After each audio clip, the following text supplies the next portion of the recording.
You're listening to the ESO Network, your station for all things geek. Hello, and welcome to Stuff Josh Hates, episode 235 for February 24th, 2019. My name is Optimus Prime. Hello, I am C-3PO, Human Cyborg Relations. I am Locutus, a Borg.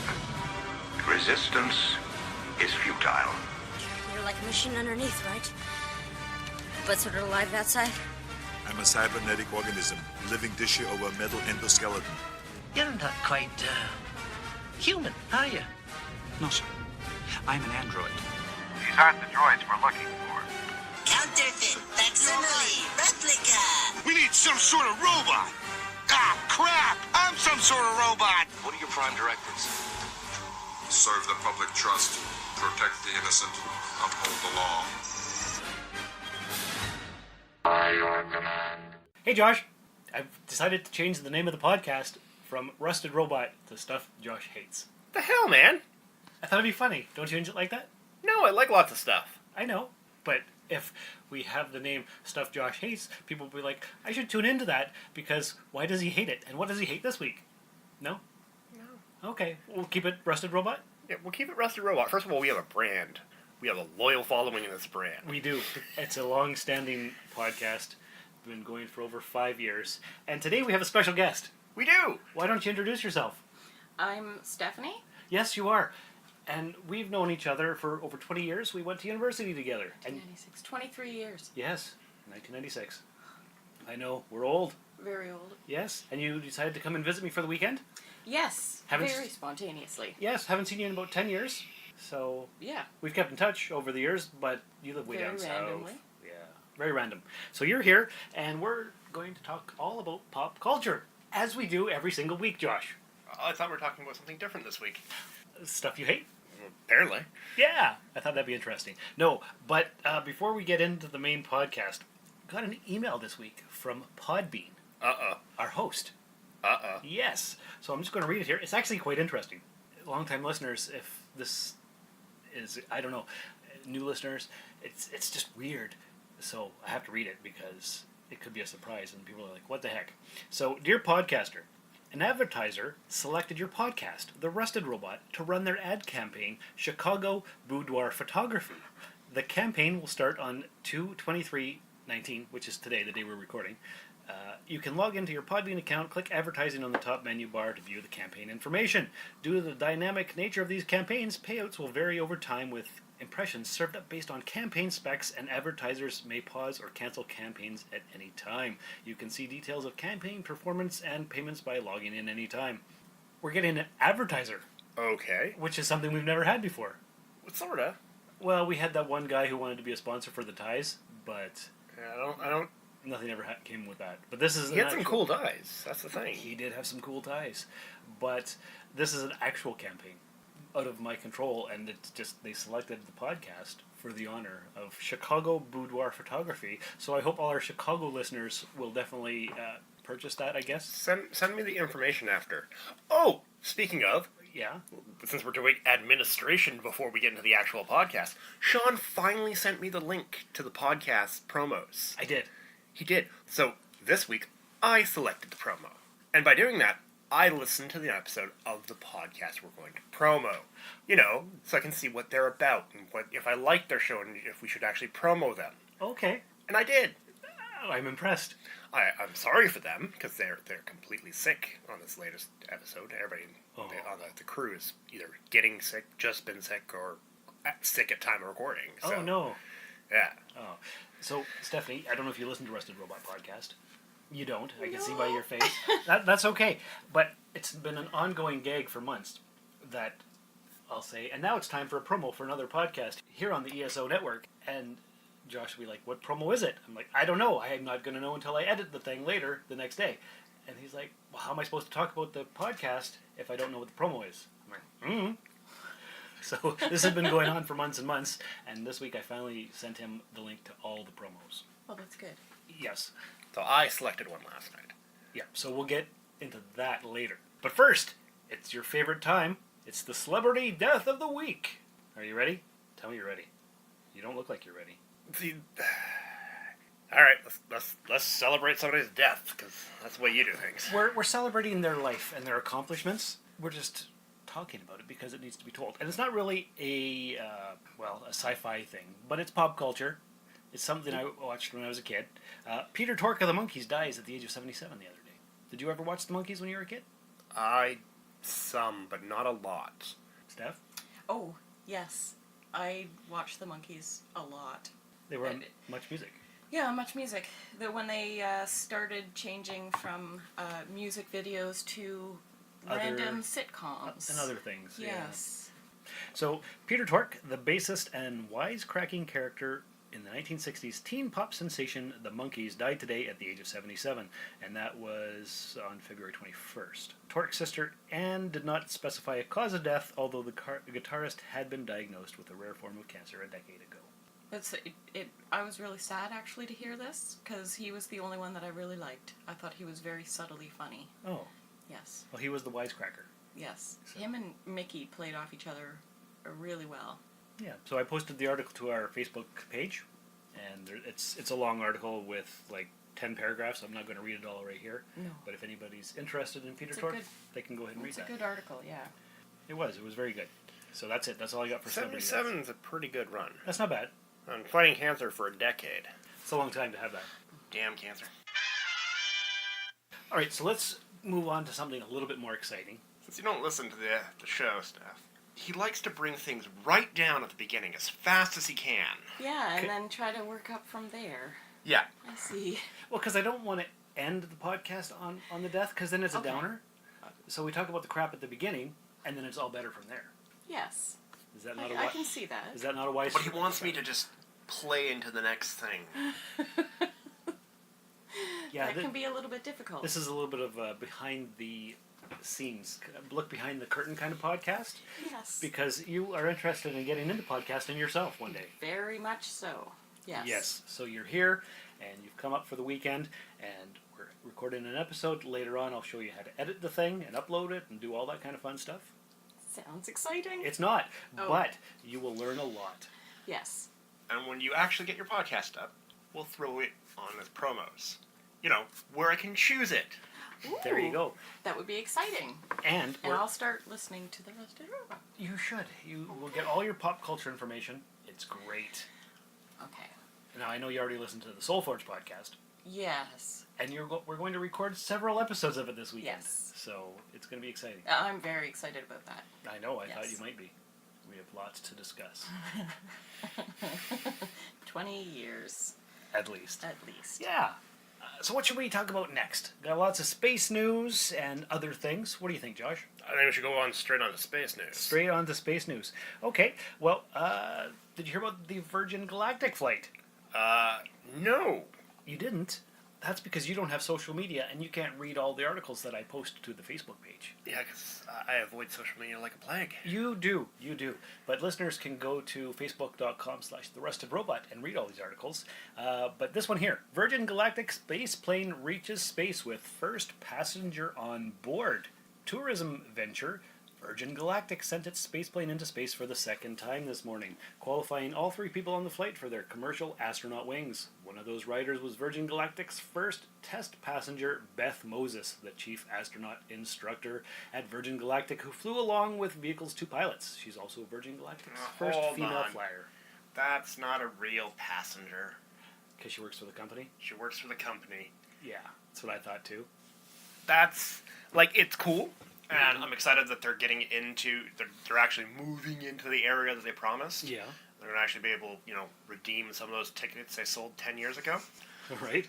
But you can't call this the first passenger. This is not a paying passenger. This is a test passenger. Yes. This is just a load in a seat.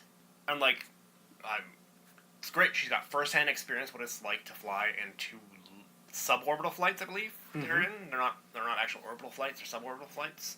Well, it says here, Virgin Galactic spaceplane, the VSS Unity, is designed to take passengers to the edge of space where they could experience a few minutes of weightlessness.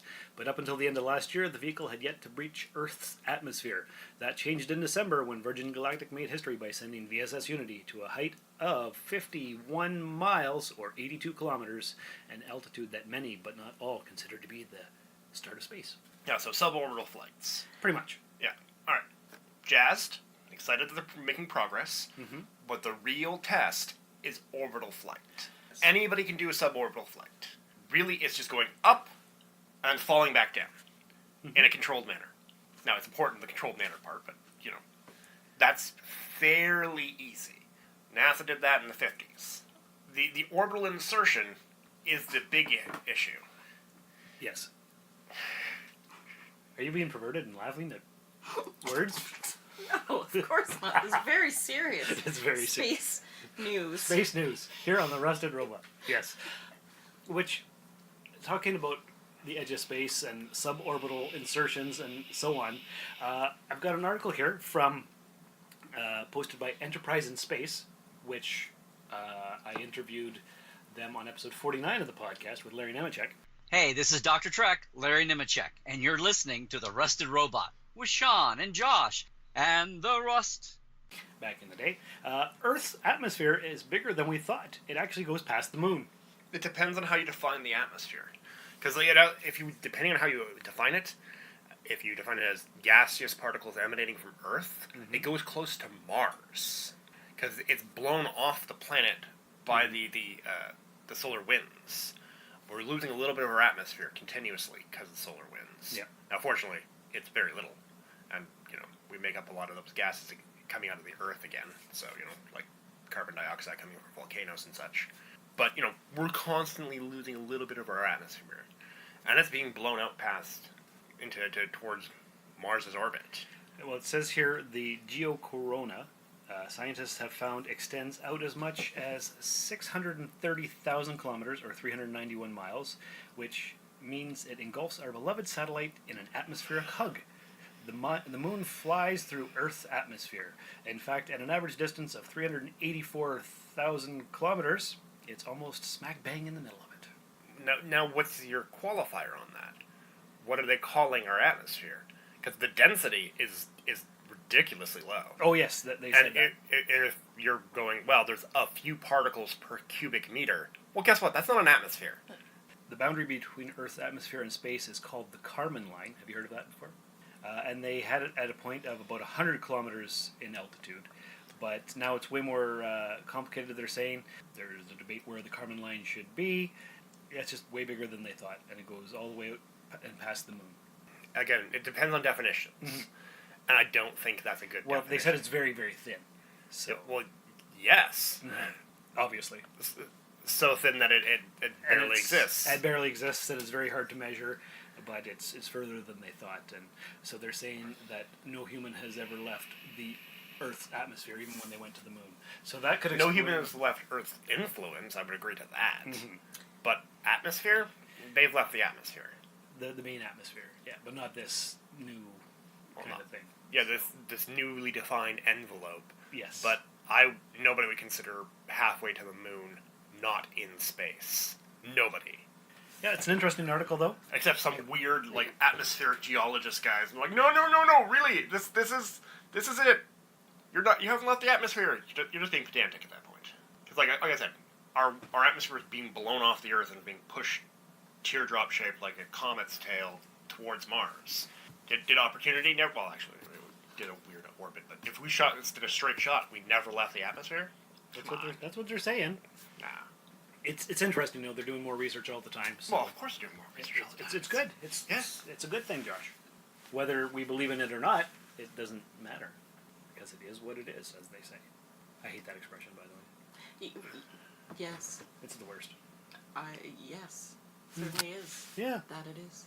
And speaking of more space news, a Japanese spacecraft touches down on a distant asteroid. It says here that scientists hope it will shed light on the origins of the solar system. Cool. Yeah, workers at the Japanese Aerospace Exploration Agency, or JAXA, the control center applauded Friday as a signal sent from the spacecraft indicated that Hayabusa 2 had touched down. The successful landing came after an initial attempt in October was delayed because it was difficult to pick a landing spot on the asteroid's rocky surface. JAXA said Hayabusa 2 fired a small projectile into the surface of Ryugu to collect particles scientists hope the spacecraft will bring back to Earth for analysis. So that was successful, and that's cool. As far as we know. As far as we know, unless the Japanese are lying to us, because... Well, the U.S. did. Right, so you just don't know what's going to happen. The asteroid, named Ryugu after an undersea palace in a Japanese folktale, is about 900 meters in diameter and 280 million kilometers from Earth. So, strangely enough, astronomy really forces you to study ancient myth. Because they love pulling weird names out. They do. And they're like, well, everybody knows the Greek and Roman stuff. Let's start pulling out some really weird stuff. You're like, oh. Well, just because it's Japanese doesn't mean it's weird. It's just more obscure here in the Western culture. True, but we're pulling out the Japanese stuff. We had the Omoana go by a little while ago, and then that's Hawaiian myth. True. We got Arabian myth. Fascinating. So like everything is connected. It is. Everything. You can never stop learning. So you're like, oh, this is cool. What does that name mean? Oh crap.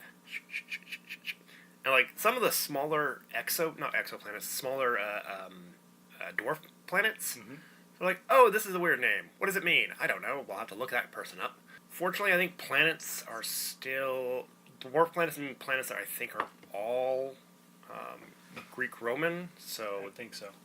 No, wait, there might be one that isn't. I think there's one that isn't. It really throws you off because it's like Greek-Roman, Greek-Roman, Greek-Roman, Greek-Roman, Greek-Roman, not Greek-Roman. Like, oh crap! All right. I gotta look you up now. And transitioning, a little bit more space news. The first one here just came from Japan, but now we've got some Chinese news. Okay. Are you excited?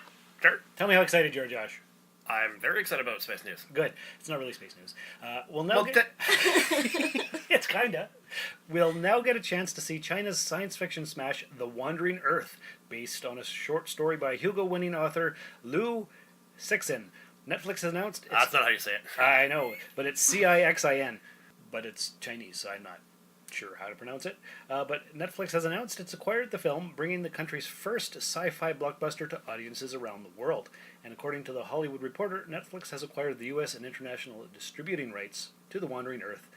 And the story won a Hugo Award in 2015, and it's made over $600 million at the Chinese theater since it came out earlier this month. The film features Chinese action star Wu Jing, and was directed by Frant Guo. It takes place in the distant future as the sun is about to explode, meaning humanity has to find a new solar system to colonize and survive. Netflix has not yet given a release date. But that's kind of space news. And since we were... It's sci-fi news. Since we were in the Asian continent, I figured I'd just bring that up at the same time. We like Netflix. We do. I'll watch it. I enjoy weird sci-fi from around the world. Mm-hmm. The Wandering Earth. Coming soon to Netflix, apparently. I like watching weird sci-fi from other cultures, just to see like what their perspective on what things will be, how things are in nature. It opens up perspectives. It does. And since we're in Japan right now, let's talk about Nintendo. Do you like Nintendo? Yes. I have owned every Nintendo system except for 64. Oh, so you've played Nintendo before? Yes. Okay, what about you? Yes. Yes? Who is the main bad guy in the Super Mario Brothers? Oh, that's easy. Princess Toadstool. Oh, okay. Can you name another bad guy? No, because she manipulates two people and challenges them against each other. She can escape at any time. She's shown herself fully capable, just like the Mario Brothers, to move around and interact. But she just stays in Bowser's castle, not even tied up in some circumstances. Yeah, she's manipulating them. Okay. Because they're clearly friends otherwise. Yeah. Because they go play golf together, they go play go racing karts, they play tennis together, so they're not really enemies now, are they? No. Princess Toadstool is manipulating both of them. Okay. And poor Mario's dragging his brother along. You gotta help me rescue my girlfriend. She's been kidnapped by Bowser. Again. Really, this is the 19th time, isn't it? So you say there's some tomfoolery going on. And then Bowser Jr. thinks that Princess Toadstool is his mom, and she doesn't go, "No, I've never had relations with your father." She goes, like it might be a possibility. Yeah. Yeah, Princess Toadstool's the real bad guy. Okay. Well, that's not exactly where I was going with this, but I like where you took it.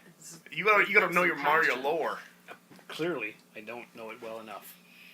What did you just say? Sorry, that was mind blowing. Passionate. It was inspired. Yeah. Wow. Yes. So, what we can take from this is that Josh likes Nintendo. Yes. Mm-hmm. There's so much more involved than I ever thought. Now you know. Yes. Yes.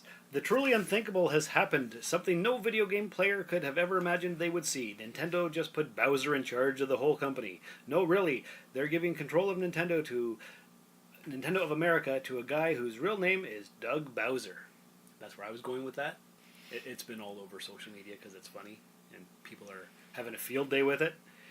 After 13 years as Nintendo's president and COO, Reggie Fils-Aime is stepping down from the position this April. He's being replaced by Doug Bowser, the company's current senior vice president of sales and marketing. Fils-Aime said goodbye to customers in a farewell message, which also introduced new President Bowser. Oh, that feels so wrong to type. The good news, Bowser looks like an actual human being. The bad news, isn't that exactly what the King of the Koopas would do? What do you think? I think it's mildly humorous. Yeah, it's... But it's a change at corporate office in a subsidiary company that doesn't really have a big impact on Nintendo's decidings, because Nintendo of Japan makes most of the big decisions. And they tell Nintendo of America, okay, here's what you're going to do. So it's not like he's got a lot of decision-making power. Yeah, no. But it's funny, it's amusing. Oh, yeah, it's amusing. It's just like Mario. Do you know how Mario got his name? Tell me. So originally he's called Jumpman. Jumpman? Originally that's what they were calling him. When he was in King Kong? Or Donkey Kong? In Donkey Kong, yes. When they were developing the game, and they're trying to port it over to North America, the people doing that in North America had a terrible landlord named Mario who kept bugging them. Oh. So they called him Mario. Interesting. That is interesting. So there's a little dig at their landlord. Well, but then they brought it over as Mario Brothers, and they're like, oh, okay, we can't. Crap, now he's a hero. So it kind of backfired. So the guy we were trying to rib now gets named. You know what I feel sorry for? Luigi. Why? Because Mario is named Mario. Is he? Yes. Oh. That's why they're the Mario Brothers. Oh. Oh, that His makes... name's Mario. I'm so glad I'm not the only one who didn't And realize that. Luigi's named Luigi Mario. Right. So Mario's mom went, my son, Mario, after the whole family. You are the personification of the whole family. Hey, Luigi. Oh, man, I never even thought about that. Wow. Yep. I just figured it was the Mario Brothers because he's the one. main character. And it's just a game. But apparently it's so much more than just a game. Yes. Yes. There's backstory, and the princess is actually in cahoots with the bad guy. In cahoots. She's playing them off each other. Ah, okay. I'm sorry, your princess is in another castle. Yeah. What the hell's with that? Sounds like a wild goose chase. Make them work for the affection. Do you really love me? Gotta prove yourself, Mario. Prove yourself. Well then, I don't even know how to continue on with the podcast because you just blew my mind wide open. Just look at the next subject on the list and we'll move on to that. Oh, okay, that's a good idea. The Twilight Zone reboot trailer is an exciting sideways step into another world. Jordan Peele's Dimension of Imagination is looking pretty damn fantastic. We had that trippy Super Bowl teaser, but CBS just finally dropped our first proper look at its reimagining of the classic anthology series, The Twilight Zone. Check out the trailer below. And I can't, because we're in Canada, and it's not allowing me to show it, but if I somehow finagle away, I will insert it into the podcast. Yeah, because the only thing we were able to find was the Super Bowl clip. Yeah, but according to the description, it's a short, but very sweet, and mainly an excuse to just see the sheer breadth of the impressive cast bringing this reboot to life. We can't wait to watch them all get horrendously broken mentally and physically as they step into a dimension as vast as space and as timeless as infinity. The Twilight Zone begins streaming on CBS All Access April 1st. Oh. So it sounds like an awesome trailer, which we can't see. And if somehow we manage to see it, then hold on, we'll post it. Pause that. Let's pause the recording and see what happens. Everything that happens in this universe has to be the way it is. Things happen the way they should. It's all the same number. What are the odds of that?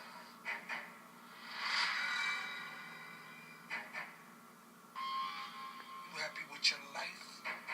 Don't you want it all? It said that would happen right when it did. Where's our dog? We don't have a dog. Did we go backwards again?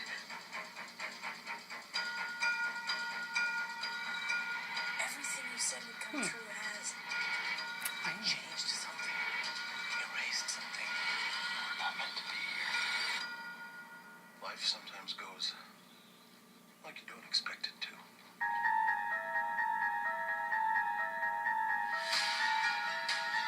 What did you do to me? Turn it off.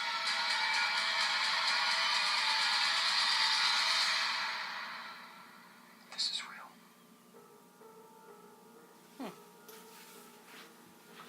Well, that was cool. I'm glad you were able to find that, so I didn't have to go searching for it when I was editing this podcast later on. That's awesome. Looks like a lot of impressive people in there. Yes, I'm excited, but a little bit, I don't know. Nervous about the reboot? Nervous about the reboot. It looks like it's not going to be standalone stories. It's hard to tell from that trailer. It is hard to tell from that trailer. I don't know. Is it like American Black Mirror? Black Mirror was really good. It was really good. Black Mirror is British. Yeah. Twilight Zone. Well, yeah, but it's far superior. I don't know. This is like I don't know. I think it feels like America's answer to Black Mirror. We did it originally, and we did it better, and now we're going to do it even better, and everyone's going to love us more than the Brits. But I'd still tune in, just specifically just to see if that is what plays out. See, Black Mirror, though, often follows the same theme. New technology. New technology is scary. We all fall to new technology. Yes. If we go Twilight Zone, they're gonna hopefully not follow that pattern. Go into the more weird, there's a thing on the wing type things that they did before. I hope so. But not just immediately go, I'm always afraid it's going to go alien. No, they're going to do some alien. Yeah. They always have. Yes. What was the one, I don't know if you'll remember the title, where the guy had surgery and they're like, oh, he's so deformed, and they take off his bandages and he just looks like a normal person. I do all the other ones are deformed. Yeah. Yeah, I remember that. Yeah. Don't know what the title was. Yeah. And then there's the one where the guy breaks his glasses. Because he has all the time in the world to finally read, because everybody's gone. He takes all these books out of the library, and his glasses fall off and break, so he can't read. Yes. Yeah. Oh my god, that messed me up as a kid. I had to stop watching. Makes you think. There's a lot of really classic episodes. Oh, for sure there are. So, I'm tentatively excited. Mm-hmm. I just gotta wait until it goes off CBS All Access. I don't know if we'll have it on Netflix like we do Star Trek Discovery. Blank alert. Blank alert. But we'll have to wait until, April 1st to find out, I guess. Mm-hmm. I'm imagining they'll probably play it on regular CBS TV first, like they did the first episode of Discovery, to get you into it, and then now you gotta sign up for All Access. Yeah. You know what now is a good time for? Now is a good time to play a promo for another podcast here on the ESO Network. And what podcast are we going to play the promo for this time? Flopcast. Okay, let's play the promo. Yes, hello. Let's talk about the Flopcast. Every week we give podcast listeners a chance to come and join us in Chickentown, where we talk about Saturday morning cartoons, comics and science fiction conventions, music and concert reports, 70s and 80s pop culture, and for no good reason, chickens. Boy, we're weird. Oh, we are ridiculous. We're proud members of the ESO Network, and you can find us at flopcast.net. So that was the promo. Tell us a little bit about the show that you listened to. So I listened to one episode last night. They got a good dynamic. but one of the hosts wasn't on the episode that I listened to last night. Everybody was sick. How many hosts do they have? They have 2.5 hosts. Oh, sounds like. Okay. They have that like a Katie. Mm-hmm. She's out of her own podcast though, and she's in and out apparently. Okay. So, sound interesting. I like both the dynamic of the people that were there. That episode was a shorter episode because one of the hosts was sick. Right. It's good sound quality, good voices. Because sometimes you get one of those podcasts, you start listening to it, and the guy starts talking, and you go, ugh, nope, can't listen to you for half an hour. Right, yeah, that happens. Nope. I, so far, liked everything I heard. So the Flopcast, you would subscribe? I'm going to listen to a few more episodes, decide if I didn't want to subscribe, but I think they got a real good chance compared to a lot of people. Very nice. Yeah, they might get slapped into my permanent rotation. And you have a lot in your permanent rotation. I do. So, yes. And I'm always looking for new podcasts myself, because Stephanie actually introduced me to one the other day, maybe a month ago. You told me about the Philosophize This podcast. Oh, I love that podcast. And I'm already in the 70s. I've just been binging the thing. Yes. It's really good. Fascinating, all about the history of philosophy from the very beginning, and then other little topics like morality and insecurity and all kinds of stuff. And yeah, so lots of cool podcasts and very good. If you're loving this podcast, you should tell a friend about it. Spread the word about podcasts you think they would enjoy. There's something for everyone, from entertainment and lifestyle to news and politics and more. Share it on social media. Believe it or not, some people don't know how great podcasts are, or even how to find and listen to them. You can help change that with a click. Tell your friends about your favorite podcast. Thanks for spreading the word. Now, you just mentioned somebody named Katie, who is our kind of semi-regular co-host. Yes, my wife. That's your wife, right. Now, you have never met Stephanie before. No. She just came to your house with me and decided to record a podcast. So you have not met his wife, Katie. No. Do you know where she is? No. Tell her, Josh. She's currently at work. She owns, with her sister, Jump City Comics. Oh. 38 Pine Street, North Timmins, Ontario, Canada, Earth. Awesome. Sorry, yeah. That's our weekly shameless plug. Oh, okay. Yes. Okay. That's why we introduced it that way. Yeah. Well, that's fascinating. Mm-hmm. I've been told I don't need to go bigger than Earth. Okay. Because you used to. I used to go all the way up to the Omniverse, but, I was told I don't have to do that. Apparently we don't have listeners outside of our own reality. Well, we don't know. It's true. We don't actually know. I think there's a pretty good chance we don't, but... There's a good chance we don't. But because Chicago Boudoir Photography has decided to run us in their ad campaign, you never know where our reach might go. That's very true. Yes. I'm very impressed that we've been selected to have... I don't know how it's going to happen. I don't know how they're going to do it. If when the podcast comes out tomorrow, today now for listeners, if it's just going to be inserted somewhere randomly in the recording of the thing, or how that works. But interesting. I think you need to take a look at the link. I probably do. And see how they do it. If they, insert a 3-second gap in your podcast and we'll drop it in there. We can skip this administration stuff and just go back to regular podcasts. Oh, of course. Yeah. But it did tell me in the thing here that I don't need to do anything. Well, read the details. Yeah, I'll read that after. Leaving a 3-second gap is literally doing nothing. True. Yeah. So it's interesting, and I'm looking forward to that. Speaking of other podcasts, we talked about that. We did the shameless plug for the Soulforge podcast. Yep. And here's another one just now because I like saying Soulforge podcast. Let's see what else we got on our list. So we got the Twilight Zone. Did you know that Hemsworth, I was going to say. That's not how you say his name, though. No, it's not. Chris Hemsworth. Yeah. You know that guy? Yeah. Plays Thor in the MCU. He's in the new Men in Black movie. Is he in the... Yes, he is. That's right. Yeah. Yes, that's true. And wasn't he also in the Ghostbusters movie? He was, but we can ignore that. Is that true? Do we need to ignore that? What are you laughing at? I don't know. It's just Throwback Thursday? That is a scene from the Star Trek TNG episode Justice.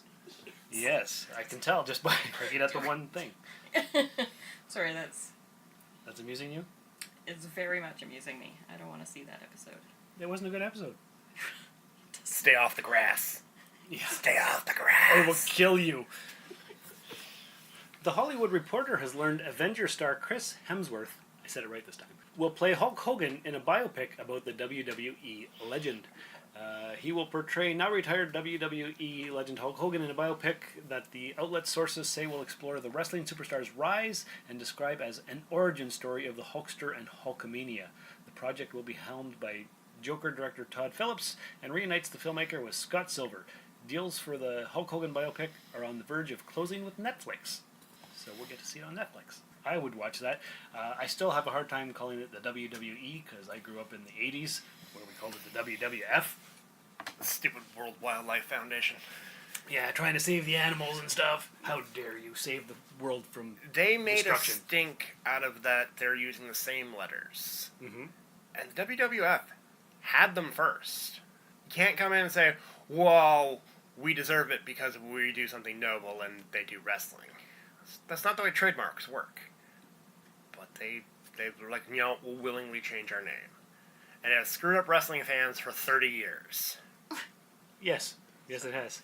But going back to the article, Hemsworth, I'm just going to call him Again. Hemsworth from now on. Same guy. He's also on board as a producer, and the deal includes the rights with the WWE legend acting as both a consultant on the movie and an executive producer. Hemsworth will next be seen in the 4th Avengers film. So that's coming up soon. We got, what? Captain Marvel in less than a month. Yeah. And then we have, at the end of April, we've got Endgame. And Really that soon? Yeah. Thought there was going to be a bigger gap between... Nope. Just like Black Panther and the Avengers last year. Not very big gap. And then we got Far From Home coming shortly thereafter. In July. Jeez. Mm-hmm. They're Plus, not giving, all the other things, too, that we have to watch. they're not giving us a break, are they? No, we just have to keep going to the movie theater. Do you go to the movie theater very much? I do, but I do not watch Marvel. What? Because it is never ending. Because I have no interest. For so many reasons. There's just too much that I would have to buy into to even vaguely understand anything, and I just want to go and watch one movie and escape a little bit and not have to then go through all the TV and the internet and the actual comics and then learn about all these different universes you don't need to do and that. all those kinds of things. Oh, but trying to talk to anyone about it, then it's like, oh, but if you had seen this and this and this. I liked Jessica Jones just as a standalone kind of Jessica thing. Jones was fantastic. It was one of my favorite of the Netflix shows. And then if I ever wanted to get into more, then there's comics and realities and universes and all that kind of stuff. So it's just like, I don't have the time. For the Marvel movies, so long as you're not watching a sequel or a because there's a lot of sequels, but there's a lot of starting ones as well. And Yes, but you don't even know where they end or where they Well, begin they don't anymore. end. That's the way because with great stories. It's what you watch something, you think it's the beginning, and then 4 years later, do you know what? No, we're gonna make it even more beginning. So then, I just don't have it. And plus, I do like when a story kind of wraps up and just kind of there. Life isn't like that. That's why I want to go see a movie, so that I can get away from life for a little while and just have something, oh, that's so nice and packaged. I've always enjoyed things where you go, at the very end of the movie, you go, what, that's over? There's more I want to know. There's more I want to see. Imagination is for, that's me. But I seem to be in the very, very, very rare group of people who, if I have watched a Marvel movie, it has been completely by accident. I got into a conversation about it once and went, now, do you know what they should do? Is more original stuff like the one with the rabbit. No, not the rabbit, the raccoon. Guardians of the Galaxy. Guardians of the Galaxy. Now there is fascinating, and it was funny, and it just didn't include anything, and then, whoops, no, that was Marvel too. Yeah, that's... And so if I've seen a Marvel movie, it's because I completely accidentally stumbled into it thinking I was seeing something different. Well, Marvel's gonna... I don't like Marvel also in the same way I don't really like Disney, is that it's taking over everything, and no one seems to really notice that it's just blanketing everyone. It is. We've noticed. Mind-numbing. We've noticed. But I can't buy into the rest. So here's the thing. With the my Marvel films, they are just spreading like an unstoppable zombie plague. Yes. But they're good. They're the same. No, they're not. If you haven't watched them, they cover different genres of films within each one. But they basically follow the same storyline. No. There's a big battle that's done in complete CGI. Yeah. And then it all gets better. But wait, there's more. It doesn't all get better. You know what? You're going to be here for a couple days. I'm going to kidnap you and keep you here. So I'm going to change you to my radiator in the basement. And I got a TV down there, and we're going to watch all 20-odd Marvel movies in a row, back to back, in production order. In production order? Well, then I just get confused. Right? No. That's No. Production order. Production is, if you watch them in production order, the only one that's going to fall out of time synchronicity, because each movie literally takes place, there's... one after another. They're time-wise, if you watch them, they're fine. The only one that falls out of place is Captain Marvel. That one takes place in the 80s. But it's not out yet, so you don't have to watch that. Oh, Captain Marvel is the one where... with Brie Larson. Yes, where it's a female captain, and all the... I guess it's a captain. And I just read this article yesterday. All the fanboys are... up in arms? Just freaking out. And so then that makes me want to actually go to that one. So that it can make more money. It looks good. So that all the fanboys can get upset that it made money. Well, it looks good, and it's what they're upset about is not the movie. It's what Brie Larson has been saying. Oh, well, I don't follow that closely. Marvel has been really good about avoiding crazy political crap. Mm-hmm. They don't want crazy political crap around their movies. But their movies have always been a progressive thing.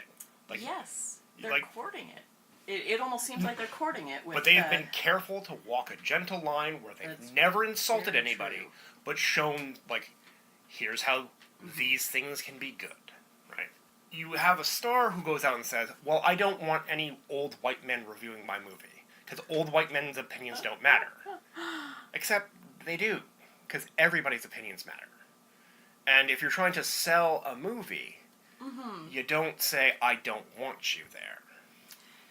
Okay, this can get fascinating, and I'm going to refrain from jumping in here because it would be probably a lot of editing and take this podcast in a whole new direction. No, it's fine. But I don't want to speak to that right now. I think if that is something that she said, then I applaud it all the way, and I would say, let's take them out. What do you want to do?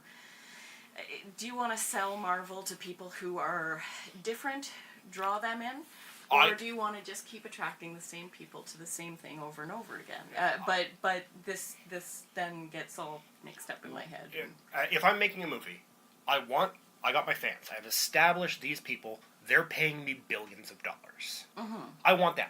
But I also want the other people who aren't yet into my movie. Yes. So I don't want to go, stop coming, you come in instead. No, I want to go, we're inclusive, everybody's welcome. Mm-hmm. Look at Black Panther. First nominated comic book film for Best Picture. Yeah. Black Panther is a fantastic movie. It had the crazy racists up in arms because it's portraying a black superhero and blah, blah, blah idiots. We don't want to deal with that. But that was never a part of the Marvel audience. The Marvel audience has never been the crazy racist group. There's always some in every big group, because you can't avoid them. So you can't avoid them, yeah. But the mainstay of the audience, all of us went, no, we don't deal with that. Mm-hmm. But the group that's making Marvel movies has never said, we don't want whites to come to this movie. This is a black person's movie. That's not how you make an inclusive movie. You make a movie go, this is a movie about this character, he happens to be black, enjoy the film. True. But there have been times when, and this, I think, before I get into this, is Wonder Woman part of Marvel? No, that's DC. That's DC, and so Wonder Woman was the best of the DC movies. And all the fans loved it. Fell fast asleep. And I am a hardcore feminist, and I specifically went so that I could... And then I fell asleep because it was the same thing over and over. I said it was the best of the DC movies. I did not say people the DC have been movies. Telling me that the DCs are the worst. They don't know what they're doing. They try to dive headlong like Marvel. Let's follow Marvel. No. Marvel spent years establishing their independent characters before slapping them all together. They didn't do it in the third film. Is this is this Captain Marvel? Is she related to Captain America? She's in the same universe. Captain America was a super soldier program. He's gone now? When you say was, is his No, story he's still around. Oh, okay. He's still around, but he was made in World War II. Okay.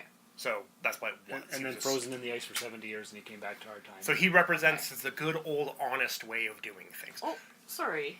That hurt my No. eyes, the way I rolled them there with the way they white portray man, him. Good old days. No, the way they portray him is the idealized version of what things used to be. He's honest. He doesn't swear. He's very polite, but he's always been about including everybody. Mm-hmm. He's never the bad 1950s. He's the idealized 1950s. Yes. Okay. And we have a 40-hour movie to watch after recording the podcast. Jeez, okay. You get back to your thing. This could be a whole separate subject. This I'll come back is good filler. This is fun. Okay. Oh yeah, we need to wrap this up. But now we have special guest Stephanie, who will rock the boat. But you'll be later on Soulforge episodes where we can talk about this. This is kind of fun. I could learn a little bit more about some Marvel, and then get into. I like talking to you because you don't just get angry and yell. You kept your voice. I appreciate that. In a way. Yelling isn't a conversation. No. Ooh, I like you. Like, you can have vastly different opinions. Yeah. Listen to them. Because that's how you improve. Yes. If you listen to the back catalog of Rusted Robot, you'll see that Josh and I don't agree on a lot of things. But we are fans, and we always have a pleasant conversation. For the most part. Yeah. Anyways, totally different thing here. The French Fencing Federation has recognized lightsaber dueling as an official competitive sport. To mark the occasion, the FFF held a National Lightsaber Championship tournament earlier this month, complete with armor-clad competitors and, yes, officially sanctioned lightsabers.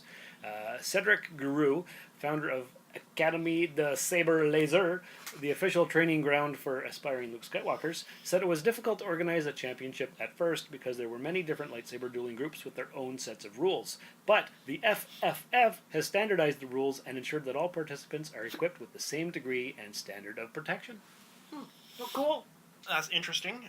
I kind of want to look at the rule set to see what counts, how it's set up. I took a quick look at the article, and I think it's just straight up fencing rules, done with sabers. But I would love to see it demonstrated. Well, here's further on in the article: the rules of lightsaber fencing. In an official lightsaber battle, challengers face off in a ring marked on the floor with tape. A strike to the hand is worth a point. One to the arms or legs earns 3, and a blow to the head gets 5. The first fighter to reach 15 wins, or if the bout exceeds the allotted time, victory goes to the combatant with the highest score. If both fighters achieve 10 points, they enter a sudden death round where the first head or body blow determines the winner. We fight in some dark place so you can see the light of the blades when we're fighting, Guru said, so it's really cool. You're really in the movie. Do they use the same stance and form and all that kind of stuff? So No, they use lightsaber stances. People have gone through the movies and the books, and there are 6/7 styles of lightsaber fighting. Oh. And they've actually gone and made the 7 styles from the way they are described. And people have been developing them for years now. Fascinating. So it's an actual... It's very showy, because that's what the whole thing is. Mm-hmm. But they've rigid-defined styles and how they work. Form 5 is what Vader uses. Oh, is that right? I don't remember its full name because it's got a weird long Star Wars name. Of course. But yeah, Form 5 is what Vader uses. He believes it's the best dueling style. Ah, very nice. Well, that's cool. Interesting. And we were talking about Marvel and Netflix earlier.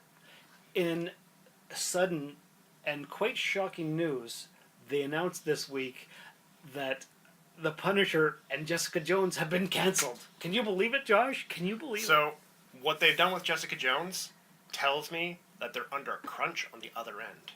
What do you mean? Well, what have they done with all the other ones? They put the one up, everybody watches it, and then they cancel it a couple weeks later. Right. But they haven't even released Jessica Jones yet. Jessica Jones. And they canceled it right away. Yeah. Which tells me, production run, they need her earlier. Because Netflix is no longer running it because Disney's starting their own. Right. Yes. So they want these characters for something else. And they have a 2-year ban. Nobody can run these characters for 2 years after it comes off the air. So Marvel's been going, okay, cancel this one. And then 6 months later, the next show comes out, okay, cancel this one. A few months later, the next show comes, okay, cancel this one. But now they cancel both, they're definitely moving them over to the Disney streaming service. Well, I hope so. Yeah.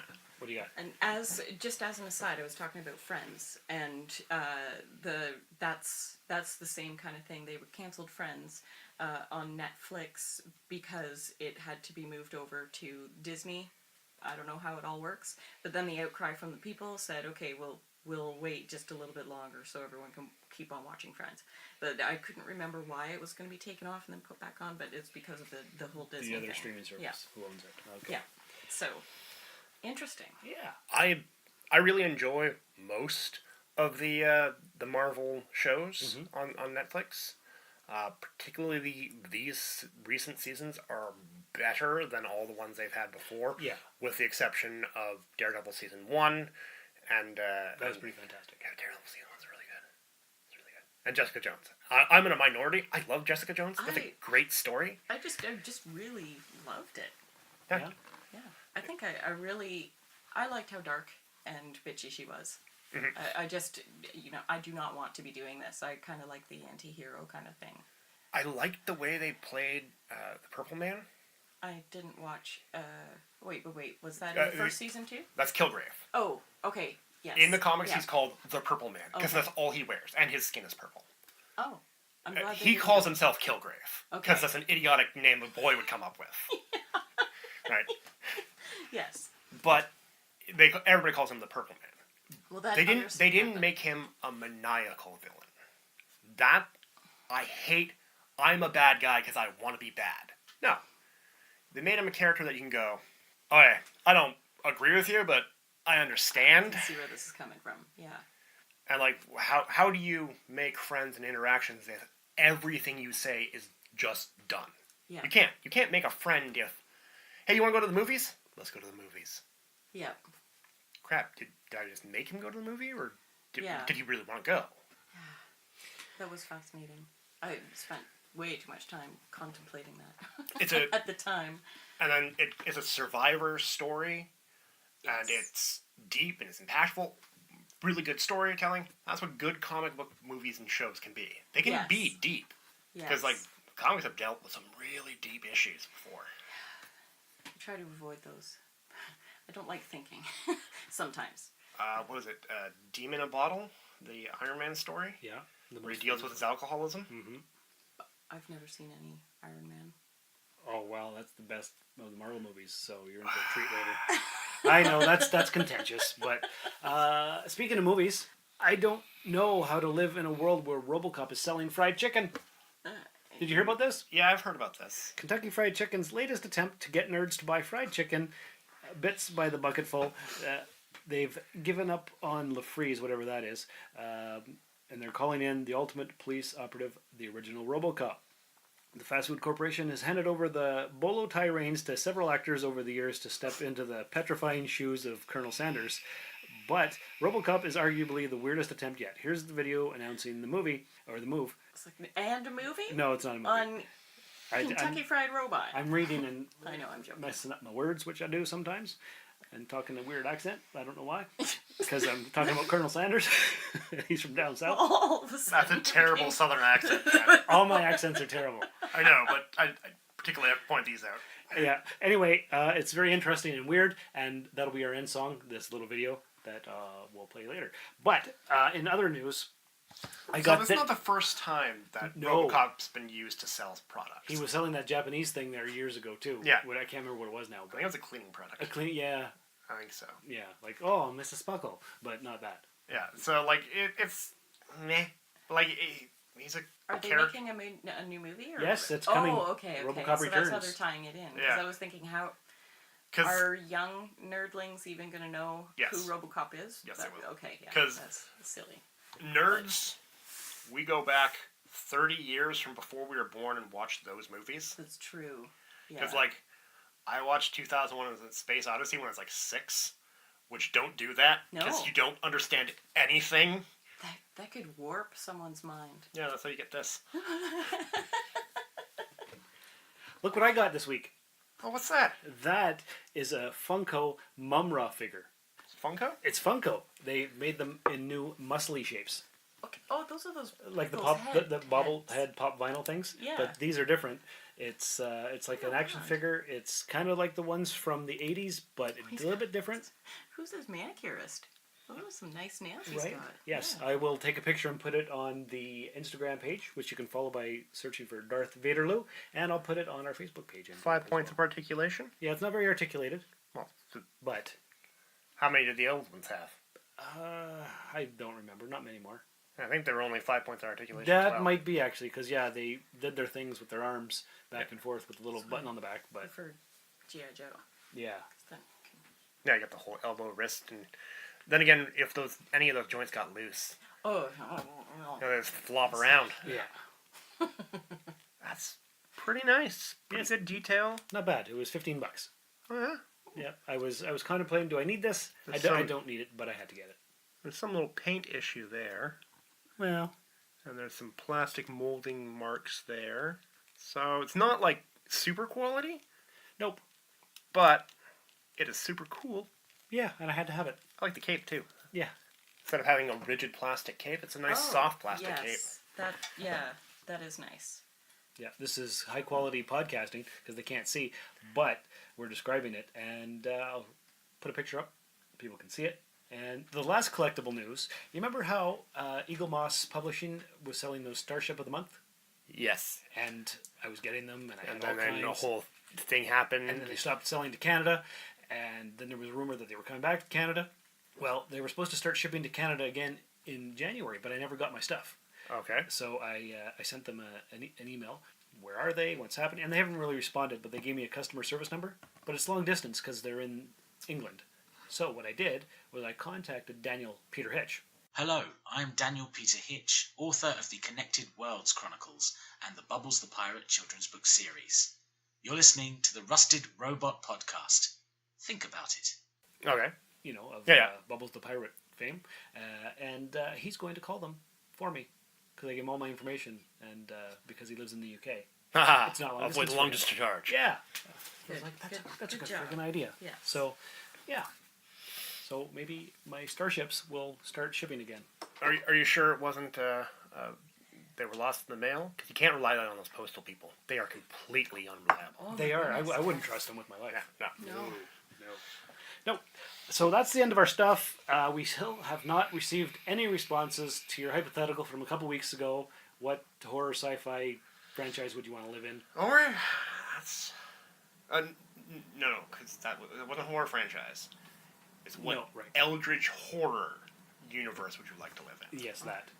You describe it better than I do. Yeah, because like horror universe, that's like, okay, I'll live in the Michael Myers universe and look, there's one crazy guy trying to kill his sister. I'm fine. I'm not a sister, and I'm not a teenager having sex near where his sister lives. Right. So I'm good. You're okay. So anyway, we'll keep holding out. Do you want to just give your answer? Because No, we'll wait. We'll wait until next week. We'll give our answer, and I'll come up with a new hypothetical. Okay, that sounds good. Was there anything else we wanted to discuss before we wrap up the show? I think that's it. The meaning of numbers? No. No? But we did our Jump City shameless plug. We did. We talked about the Soul Forge podcast. Yeah. The latest episode was me talking to a lady at work about Black History for Black History Month. Cool. So don't be a racist. Go listen to that episode. It's number 89. And other than that, I think that's it. Check out Chicago Boudoir Photography. Let's relax on pushing them until we get the information about it and go check out what they do. Well, it sounds pretty sexy, but I don't know. I don't know what it is. I haven't looked it up. Maybe they take pictures of bedrooms. That would make sense. For fashion magazines, for high. You want to show off your fancy bedroom? Click. Of words. That could would be. bring in a whole different. Yeah, that'd be a whole side thing on its own. It's a decorating thing. There's a lot of nice bedrooms in Chicago, I'll tell you what. My bedroom downstairs. Yes. You're not in Chicago, though. I'm not that far from Chicago. You're not that far. They can drive up. I don't see why not. There you go. I'm sure it would be cheap. Yeah, for sure. Yeah, way up here in the north. Yeah. But anyway, that's it. Listeners, thanks for coming by and listening to our weird episode. Check out a normal episode. Yeah, pretty much. pretty much. Check out the Facebook page, join the group, leave a 5-star review in your chosen podcast app. What else do I say? Isn't this all pre-recorded and slapped in at the end anyways? Not always. Some of it is. Look up my name and find us on YouTube because we're there too. I do have a Patreon account. Yes, I do. I never talk about it. It's patreon.com/DarthVaderLou. Nobody has ever put any money in the Patreon account to support us. Maybe because you don't mention it? I have mentioned it a couple times. You throw that in as a standard plug at the end so our audience knows about it. You know, because some people miss a couple episodes. Right, that's true. I don't like begging for money. Learn to sell yourself. Yeah, man. Yeah, make your dreams. This has a cost. You're right, and I actually, that's what I did this week. I forgot to mention it. I calculated what it costs me to run the hosting sites and what my internet costs and all that kind of stuff. And each episode, I've calculated costs about $10. Oh. On average. Yeah, between the two podcasts. So each, because I divided it and did all that stuff. So yeah, each episode of the podcast, $10. And I freely give it to our listeners because I love them so much. Yes. You were also supposed to tell me the next time the hosting cost came up so I could give you money. June, I believe. June? Mm-hmm. I think so. I should have a new tenant by June. Okay. I can slap money in. Sounds good. I could use all the support I can get. Because living up here in the north is expensive. Anyway. You should move down south. I should move down south. Yes, I should. To Muskoka. Okay. I'll think about it. You think about it and then get down there. Yes. Yes. Okay. So anyway, that's the end of our program for this week. Tune in next week for another exciting episode. And remember, the voices may not be real, but they do have some good ideas. This has been another episode of the Rusted Robot Podcast. You can contact us by emailing therustedrobot@gmail.com or tweeting us at therustedrobot. Visit our website at therustedrobot.podbean.com. And, if you would, please check us out and like us on Facebook. A 5-star review in iTunes is appreciated. The Rusted Robot Podcast was written, produced, scored, edited, engineered, and directed by Sean Vanderloo. Your co-host was Josh Montney. Don't forget to visit Jump City Comics in the 101 Mall and listen to our other show, the Soulforge Podcast. Visit Sean on Twitter and Instagram at Darth Vaderloo. The Rusted Robot Podcast. Think about it. Louisville, Kentucky, home of the Cardinal, baseball bats, and one of the greatest trade secrets of all time. Colonel Sanders' secret recipe of 11 herbs and spices. Up until today, the secret recipe has been stored in a relatively safe inside of this building. But for KFC, a relatively safe wasn't safe enough. So if someone were to get their hands on the secret recipe, it would be our worst nightmare. Every 7 hours, a new Kentucky Fried Chicken is built. All that would be gone. So, in February 2019, KFC decided to upgrade their security of Colonel Sanders' 11 herbs and spices with RoboCop, the ultimate law enforcer, reprogrammed with one prime directive: protect the secret recipe. KFC created a triple encrypted digital copy of the secret recipe, and RoboCop transferred the recipe to a more secure location where it could be preserved forever: the Bonhoeffer Underground Data Center, a long-term data storage facility in a nuclear bomb shelter 100 feet under a Stockholm mountain built to survive Armageddon. The bunker gives indefinitely high security at all threats, even nuclear bombs. We do $25 billion of business on that secret recipe, and there are many trying to copy it, and nobody's been successful. And now the recipe will be preserved forever, all thanks to RoboCop.